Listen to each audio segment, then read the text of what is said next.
Hola, muy buenos días, mi nombre es Sansón Cruz y el día de hoy vamos a analizar los cuidados de enfermería paciente con neumonía. La neumonía es una infección e inflamación aguda del parénquima pulmonar. Este se encuentra asociado al edema alveolar y a la congestión, que por consiguiente altera el intercambio gaseoso. La neumonía, según su lugar de localización, se dividen en neumonía primaria y neumonía secundaria. La neumonía primaria se refiere a las que son causadas por inhalación o por aspiración de microorganismos patógenos, o sea, se dan de forma directa en el parénquima pulmonar. Y una neumonía secundaria es una lesión pulmonar causada por una dispersión de microorganismos, bacterias, virus u hongos a partir de una infección localizada en otro lugar dentro del mismo organismo.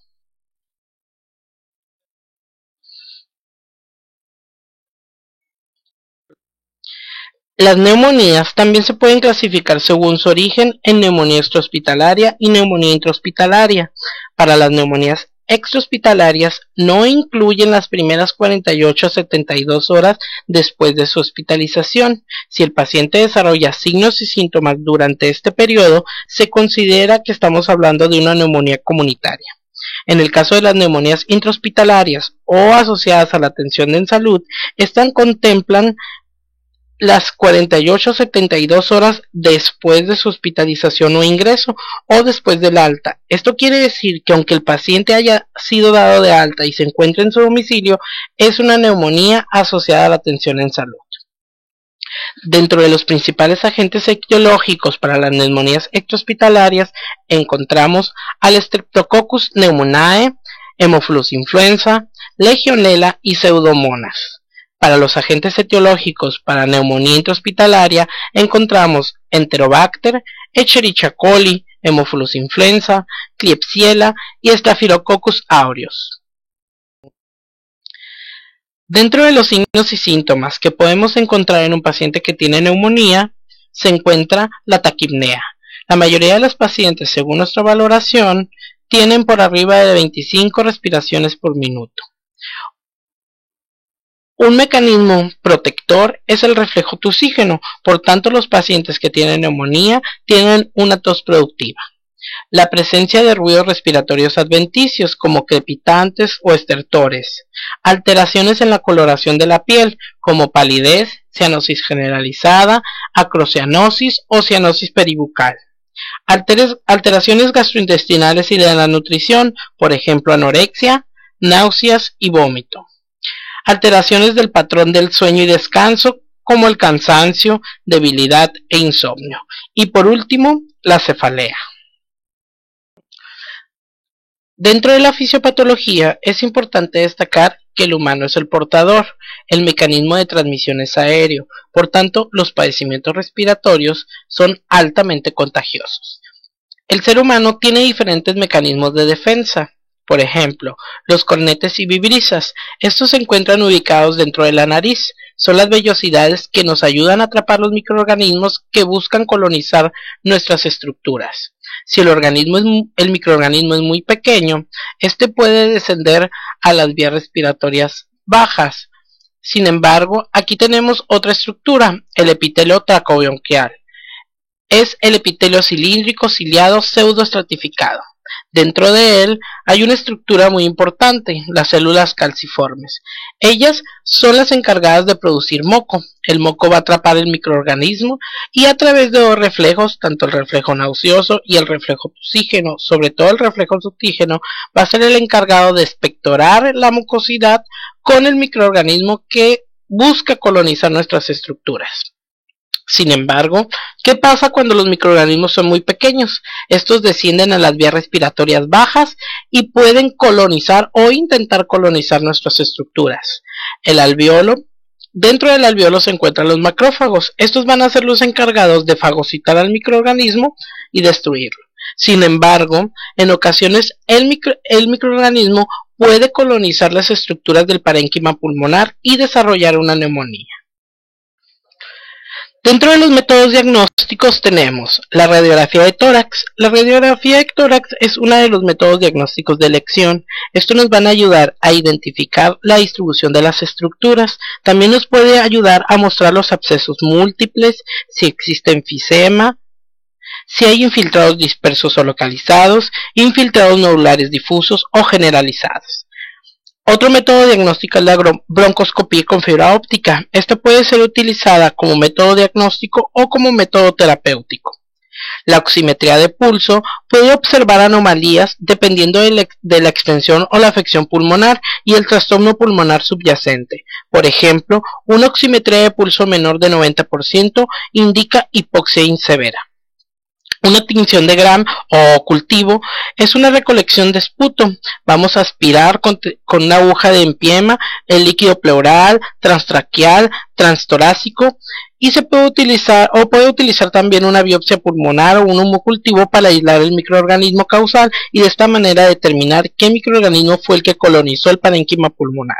La biometría hemática completa suele observar leucocitosis con una desviación hacia la izquierda en las neumonías bacterianas. La velocidad de sedimentación globular generalmente se encuentra elevada. Las pruebas serológicas, por ejemplo, nos ayudan a identificar o ayudan a realizar el diagnóstico diferencial del microorganismo específico.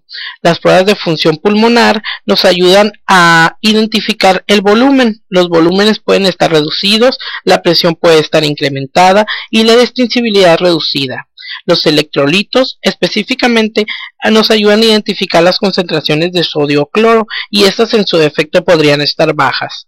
La bilirrubina puede estar incrementada y la biopsia por aspiración percutánea o abierta de tejido pulmonar nos ayuda o puede revelar inclusiones intranucleares e intracitoplasmáticas típicas y células gigantes características. Dentro de las complicaciones tenemos la bacteremia, que el paciente no solamente tenga una infección localizada, sino que ahora se encuentra en el torrente sanguíneo. Los abscesos pulmonares, el derrame pleural, la insuficiencia respiratoria y por último la muerte. La prevención la vamos a dividir en dos partes. Una prevención primaria, enfocada principalmente a la inmunización, principalmente vacuna contra Haemophilus influenza, antiinfluenza, contra el sarampión, contra difteria, tétano y tosferina, vacuna contra los polisacáridos del neumococo y la vacuna contra la varicela. La prevención secundaria va enfocada al control de los factores de riesgo, por ejemplo, el control de las comorbilidades, el control de diabetes mellitus, el control de hipertensión arterial. Además, también debemos controlar otros factores de riesgo, por ejemplo, el uso del tabaco. La higiene oral en pacientes con ventilación mecánica es muy importante. Cuando existe una higiene oral deficiente o nula, existen microaspiraciones en pacientes dependientes a ventilaciones artificiales y estas neumonías se asocian a la ventilación mecánica. El cubrirse la boca y la nariz con un pañuelo desechable con la parte interior del codo al toser y en el caso de los pacientes hospitalizados, limitar el número de visitas. Dentro del tratamiento médico es importante destacar que este tiene que ser individualizado y personalizado. Aunque en esta presentación tengamos algunos ejemplos, este debe ser adecuado según las necesidades de cada paciente. Número 1. La dieta. Aunque las primeras horas del proceso agudo, el ayuno es importante, dado que el paciente comparte el sistema digestivo y el sistema respiratorio por una sola vía, es importante que iniciemos la nutrición cuanto antes. Es importante que beba muchos líquidos y coma tanto sea posible, de tal forma que sus necesidades de nutrición sean satisfechas y su sistema inmunológico sea fortalecido. Dentro de las soluciones bases, es importante las soluciones de cloruro de sodio al 9% de 1000 para 8 horas a un volumen de 125 ml por hora, mejora la hidratación de los pacientes y por tanto la expectoración de las secreciones. El tratamiento farmacológico se inicia de forma empírica, esto porque al esperar el resultado de un cultivo retrasaríamos el inicio del tratamiento farmacológico. Es por ello que iniciamos atacando el principal agente causante de las neumonías. Ese es el Streptococcus pneumoniae. Es el causante del 50% de las neumonías. También se ha identificado que el iniciar un tratamiento temprano aumenta hasta el 20% la supervivencia de los pacientes. Un ejemplo de administración de antibiótico-terapia es amoxicilina, 500 miligramos cada 8 horas vía oral por 7 a 10 días. Además, podemos utilizar para el dolor pleúrico un tratamiento con analgésicos como el paracetamol, 1 gramo cada 8 horas, vía oral, o antiinflamatorios no esteroideos. Dentro de las medidas generales se encuentra la medición y control de los gases arteriales. Es un método efectivo para evaluar la saturación de oxígeno en los pacientes con neumonía. Una saturación de oxígeno por debajo de 94% en un paciente con estas características es un factor pronóstico y una indicación de oxigenoterapia. También la movilización temprana del paciente si sus condiciones así lo permiten. La aspiración de secreciones con técnica estéril, tracobronquial y orofaringia. La radiografía de tórax al inicio y al tercer día después de iniciado el tratamiento. Y el aislamiento, lo que nos ayuda a detener y mantener la propagación del padecimiento. El proceso de atención de enfermería consta de 5 etapas: la valoración, diagnóstico, planeación, ejecución y evaluación. La primera etapa que vamos a discernir es la valoración. Dentro de las necesidades que se encuentran afectadas se encuentra la necesidad de oxigenación, necesidad de seguridad y necesidad de actividades recreativas. Dentro de la necesidad de oxigenación, el paciente puede referir una disnea progresiva, tos seca o tos productiva. Puede mostrar taquipnea, alteraciones de las respiraciones, por ejemplo, respiraciones superficiales, el uso de músculos accesorios o aleteo nasal. Puede presentar ruidos respiratorios adventicios como crepitantes o estertores, o cambios de la coloración como palidez, cianosis o acrocianosis. En el caso de la necesidad de seguridad, el paciente puede tener abundantes secreciones si están en riesgo de broncoaspiración, además de presentar periodos de fiebre. En el caso de las necesidades recreativas, el paciente puede tener letargo por las deficiencias de oxigenación o una menor tolerancia a la actividad. Los diagnósticos de enfermería es un juicio clínico que se hace de las respuestas humanas o de las necesidades afectadas de nuestros pacientes. Dentro de los principales diagnósticos que afectan a los pacientes con neumonía se encuentra la limpieza ineficaz de las vías aéreas. Esta puede estar relacionada por las abundantes secreciones que se encuentran en el tracto traqueobronquial. Estas se pueden manifestar por la presencia de los sonidos respiratorios adventicios, como los crepitantes o estertores, una excesiva cantidad de exputo y una tos efectiva y productiva. Existe el deterioro de intercambio de gases, que se encuentra relacionada por los cambios en la membrana alveolo-capilar. Eso se encuentra manifestado por las respiraciones anormales. Dentro de su frecuencia, el paciente puede estar taquipneico, puede tener cambios del ritmo o profundidad, que esté realizando ventilaciones que sean superficiales, cambios en la coloración de la piel e incluso alteraciones en las concentraciones de oxígeno a nivel sistémico. En el caso, el siguiente diagnóstico es dolor agudo. Este se encuentra relacionado con los agentes lesivos y los van a manifestar por informes codificados del dolor, la expresión facial de dolor intenso, las posturas, por ejemplo, fetal para aliviar el dolor. Otro diagnóstico es la intolerancia a la actividad. Esto se encuentra relacionado con un desequilibrio entre el aporte y las demandas de oxígeno y la debilidad generalizada. Estas se encuentran manifestadas por que hay aumentos en la frecuencia cardíaca. En respuesta a la actividad, el paciente realiza una actividad que normalmente es de la vida diaria y se pone taquicárdico. Puede presentar disnea de esfuerzo, aunque el esfuerzo no sea considerable, o tiene expresiones de debilidad. En el riesgo de infección está relacionado con la disminución de la acción ciliar, sobre todo en pacientes tabacodependientes, además de los procesos invasivos que generamos durante su estancia hospitalaria, como la aspiración de secreciones o intubación orotraqueal. La planificación tiene que ir enfocada a satisfacer cada una de las necesidades que se encuentran afectadas. tienen que ser reales, medibles y alcanzables.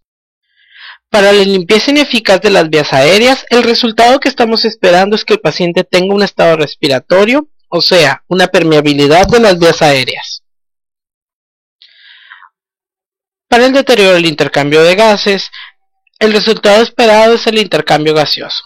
Por tanto, el CO2 y el oxígeno se mantienen a concentraciones estables para mantener la oxigenación de los tejidos, aparatos y sistemas. En el caso del dolor agudo, mantener o controlar los niveles de dolor. Esto quiere decir que la intensidad del dolor es referido o manifestado tolerable para el paciente. Dentro de la intolerancia a la actividad, el paciente tolera la actividad. Esto quiere decir que tolera por lo menos las actividades de la vida diaria y las puede hacer sin consumir la energía suficiente para dejarlo exhausto. El riesgo de infección es controlado, por tanto, todas las acciones que generemos van a ir enfocadas a prevenir o eliminar o reducir las amenazas de que la infección sea propagada. La ejecución contempla todas las actividades diseñadas para alcanzar el logro del resultado esperado. Al realizar la ejecución, es importante determinar cuáles son las prioridades de atención. En este caso, mantener y mejorar la función pulmonar, prevenir las complicaciones, apoyar el proceso de recuperación, además de proporcionar información sobre el proceso, pronóstico de la enfermedad y el régimen terapéutico. La primera intervención es la monitorización respiratoria. Dentro de las primeras actividades se encuentra vigilar la frecuencia, ritmo, profundidad y esfuerzo de las respiraciones. Con frecuencia podemos observar taquipnea, respiraciones poco profundas o movimientos torácicos asimétricos a causa de las molestias al mover la caja torácica, por la presencia de líquido en los pulmones o por ambos factores. Cuando la neumonía es grave, el paciente puede requerir intubación endotraqueal y ventilación mecánica para mantener limpias las vías respiratorias. Otra actividad es la auscultación de los sonidos respiratorios, anotando las áreas de disminución o ausencia de ventilación y la presencia de sonidos respiratorios adventicios. Se produce disminución del flujo de aire en las regiones de consolidación por líquido. También se pueden escuchar ruidos respiratorios bronquiales en zonas de consolidación.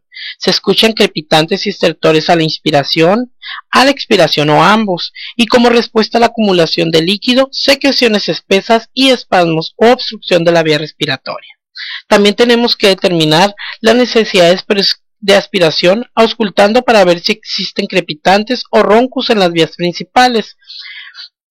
Cuando el paciente se encuentra imposibilitado para expectorar, debemos determinarlo a través de estimular la tos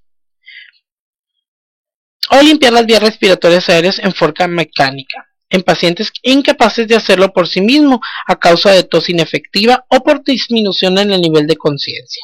Y por último, comprobar la capacidad del paciente para toser. Si el paciente tiene una tos eficaz o tiene un reflejo tosígeno eficaz, no es necesario abordarlo con una sonda de aspiración para despejar la vía respiratoria. Dentro del manejo de las vías aéreas, debemos colocar al paciente en una posición que permita potenciar la ventilación. Al mantener la cabecera elevada, se baja el diafragma, lo que favorece la expansión del tórax, la aeración de los segmentos pulmonares y la movilización y expectoración de las secreciones para mantener limpias las vías respiratorias.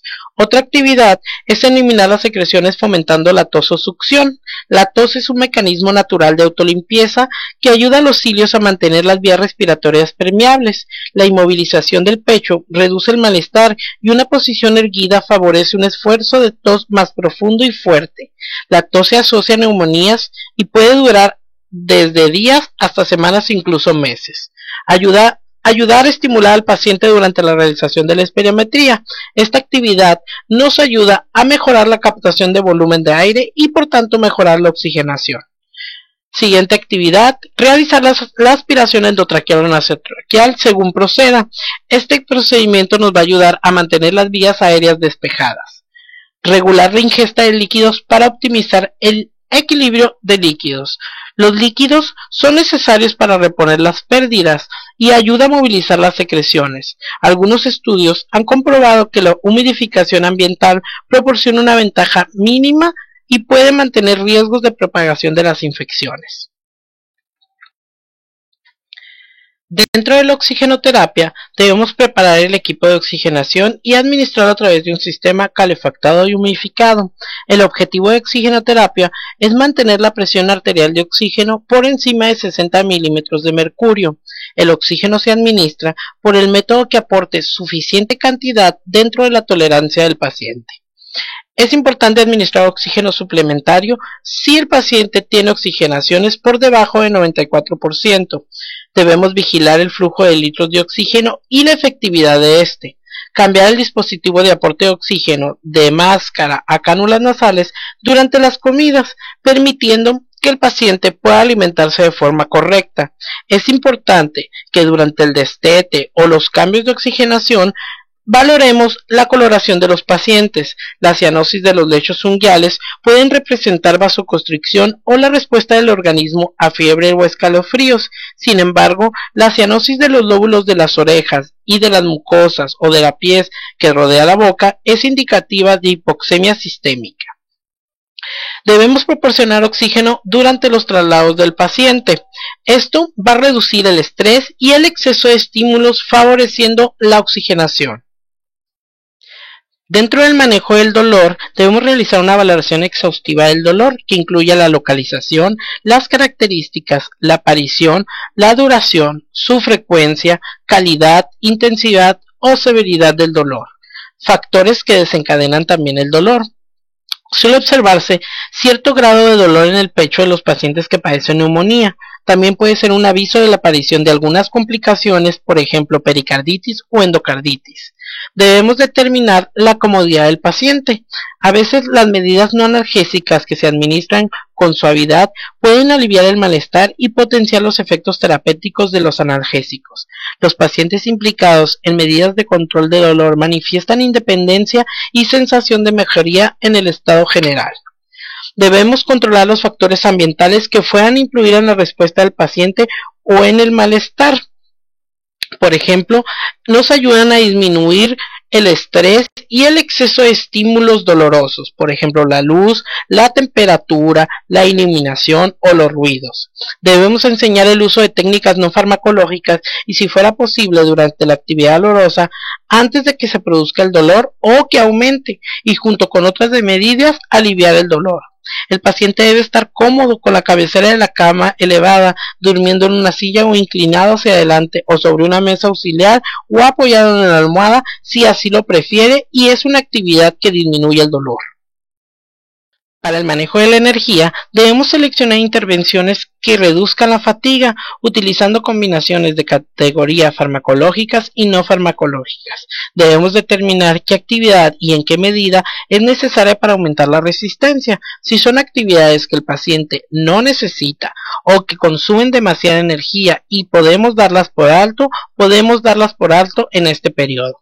Debemos controlar la ingesta nutricional para asegurarnos que los recursos energéticos que le estamos ofreciendo al paciente sean los adecuados, y debemos facilitar la alternancia de los periodos de reposo y de actividad, fomentando en todo momento el ciclo circadiano de descanso y sueño.